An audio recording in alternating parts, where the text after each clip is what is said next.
నా పేరు సూరజ్. మా ఫాదర్ పేరు ఎంఏ మునాఫ్. మేము ఎలక్ట్రికల్ కాంట్రాక్ట్ పనులు చేస్తుంటాం నంద్యాలలో.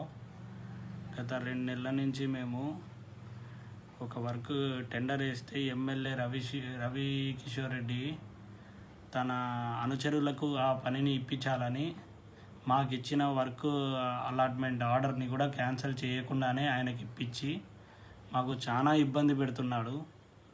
మేము దీనిని ఎవరి దగ్గరికి వెళ్ళినా కూడా మేము ఏమీ చెప్పకుండా ఉన్నారు. మేము లాస్ట్కి కోర్టుకి వెళ్ళి కోర్టు నుంచి ఆర్డర్ తెచ్చుకున్నా కూడా కోర్టు అమరావతి హైకోర్టు ఆర్డర్ని కూడా డిపార్ట్మెంట్ ఏపీఎస్పీడీసీఎల్ మన నంద్యాల డివిజన్ వాళ్ళు కూడా దాన్ని కేర్ చేయకుండా మాకు లేకుండా శిల్పా రవికిషోర్ రెడ్డి చెప్పిన వాళ్ళతో చేయించుకుంటా మేము 3 లక్షలు పెట్టి మిషన్లు తెచ్చుకొని ఈరోజు ఏంది మా పరిస్థితి ఎవరిని అడగాలి? మేము ఏం అన్యాయం చేసినాం శిల్పా రవికిషోర్ రెడ్డి గారికి?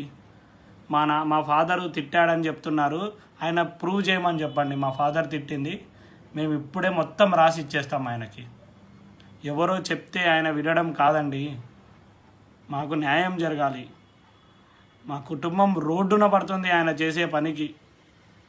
మేము బతకకూడదా? ఎక్కడో వచ్చిన ఒంగోలు నుంచి వచ్చిన మాధవరావుకి ఆయన పని ఇప్పిస్తాడు. మేము నంద్యాలలో ఉంటున్నాం. మా ఆధార్ కార్డు మా ఓటర్ ఐడి కూడా నంద్యాలలోనే ఉంది. అంటే మేము ఉండకూడదా నంద్యాలలో? వేరే ఊరు వెళ్ళి బతకాలనా లేకుంటే చచ్చిపోవాలా? ఈడే సావం